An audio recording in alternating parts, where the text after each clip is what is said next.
Winnie the Pooh's April Fool's Day.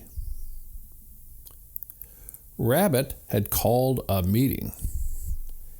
Everyone in the 100-acre wood knew that Rabbit didn't call meetings unless something very significant was afoot.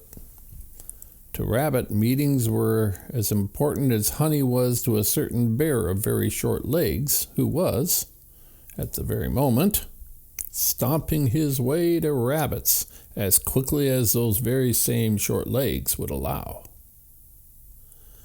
Running just as quickly toward the meeting, from a quite different direction, and on legs even shorter than Pooh Bear's, was Pooh's good friend Piglet. And Eeyore, carrying his tail in his mouth so as not to lose it in a hurry, was galloping so rapidly into the gathering from yet another direction that his back legs would occasionally outdistance his front ones, and the donkey would suddenly find himself running backward. He would then have to stop and get himself sorted out before his frantic journey could continue. Gopher was scurrying so rapidly through his tunnels in order to reach the meeting place on time that the trees above ground quaked gently as he jostled their roots in passing. And high above those trembling treetops, Tigger tore toward the meeting in a series of tremendous bounces. Meanwhile, Rabbit, at whose house the meeting was to take place, couldn't contain his excitement and was scampering through the woods toward the others to make sure they were all on their way and would not be late. As a result of this hurrying, scurrying, scampering, galloping, and bouncing, the friends not only were on time for the meeting, but were even early. Everybody arrived at a particular crossroads at precisely the same moment, all moving too fast to stop until they tumbled head over heels over each other and wound up in a friendly sort of tangle. "I suppose," sniffed Rabbit after they had all untangled themselves, "that we can call the meeting in order right here, and so Pooh Bear can get on with his assignment." Pooh's ears perked up in surprise. "Assignment? I'm not very good at making signs, you know. I'm never quite sure why using a certain letter isn't just as good as using one of the others. It's quite confusing." "This has nothing to do with making signs, Pooh Bear," Rabbit said. "It has to do with foolishness, which is why we need your help." Rabbit looked down at Pooh and asked, "Do you realize that today is April Fool's Day?" "Of course," laughed Pooh, delighted to know the right answer for a change. "It's the one day of the year you can look like a fool and not feel unhappy about it." "Well, I suggest that this year we not be fooled," sniffed Rabbit, looking very determined. "Might be nice for a change," said Tigger with a grin. "We certainly do a stupendous job of looking pretty silly the entire rest of the year." "But not today. It's somebody else's turn, by dingy," crackled Gopher. "Really?" asked Pooh. "Whose turn is it?" "I think Rabbit means he wants us to fool the April Fool before he fools us," Piglet whispered into Pooh's ear. Pooh leaned close to his friends and whispered, "How are we going to do it?" Rabbit whispered back, "You're going to find the April Fool and bring him to my house." "I am?" asked Pooh in amazement. "But be careful, Pooh," warned Piglet. "I've heard that the April Fool can look like anybody." "He can?" gasped Pooh. "Absolutely," whispered Gopher.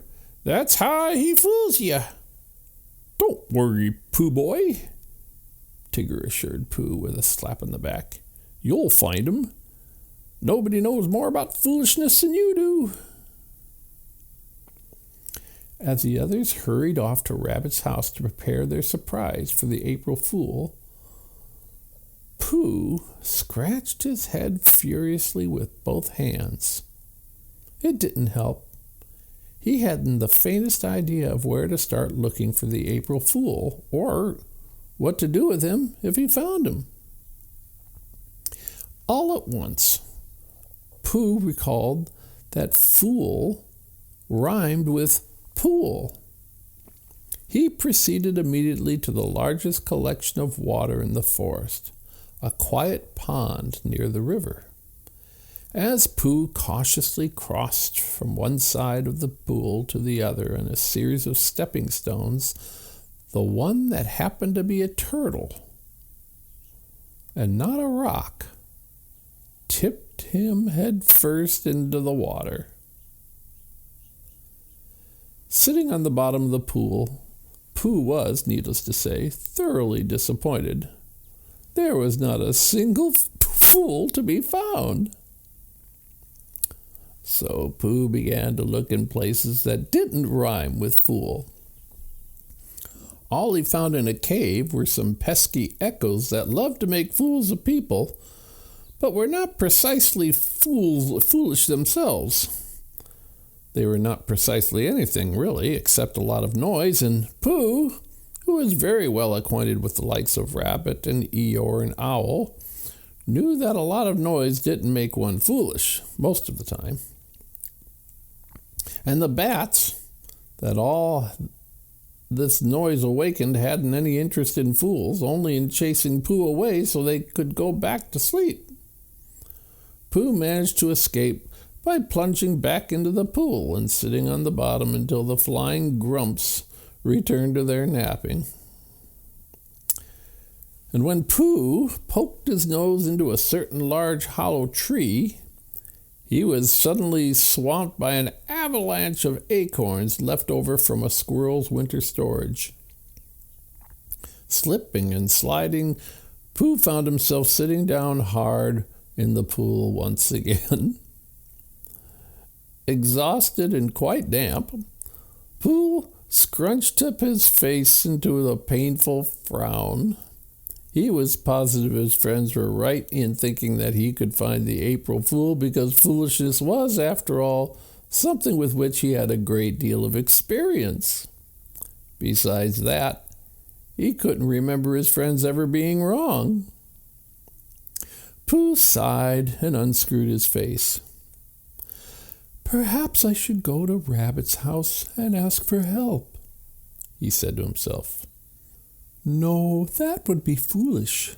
They're busy getting ready to fool the April Fool."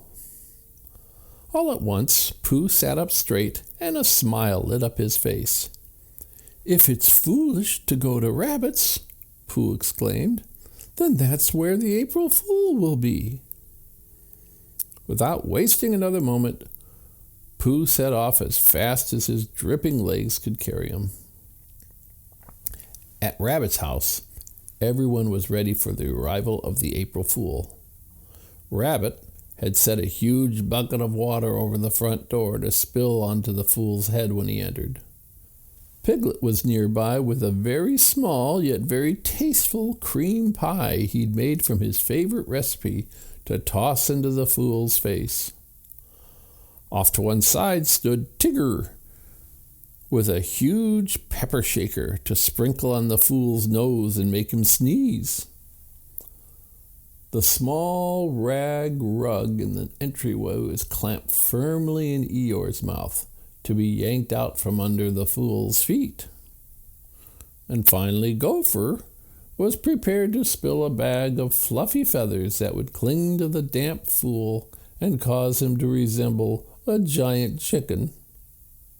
The gang was ready for everything except for what happened next. The front door flew open, and there stood Winnie the Pooh shouting, "April Fool!" at the top of his voice. The horrified Rabbit tried to save Pooh from the falling bucket of water, but succeeded in only getting it jammed on his own head, which caused him to stumble about blindly. He bumped into Tigger, who staggered backwards and sat in Piglet's pie, accidentally sprinkling his pepper into Eeyore's nose. Eeyore, still hanging onto the rug, emitted such a powerful sneeze that it propelled him backward into Gopher, who spilled his feathers all over Piglet as the rug jerked out from under Pooh's feet and set the bear down in an entryway with a loud thump. After a moment of shocked silence, Pooh finally managed to blurt out, The April Fool is here." Then he looked down at his still dripping jersey. But he did seem to be very much out there, too. Then the laughter began, and it was quite a while before anyone could speak. Finally, Rabbit, wiping the tears of mirth from his eyes, put his arm around Pooh's shoulders and said, "I think you've discovered the fool's secret, Pooh Bear." "I have?" "It seems the April Fool," hooted Tigger, "looks just like us." "And a good thing, too," sighed Pooh. "Why's that, Pooh Bear?" demanded Piglet, trying to remove a particularly large feather from his very small ear. "Because then we can all laugh with one another and not at anyone," said Pooh. "Or am I being foolish?" "No, Pooh," said Piglet with a smile, "not this time." And the laughter began again and went on for a very long time.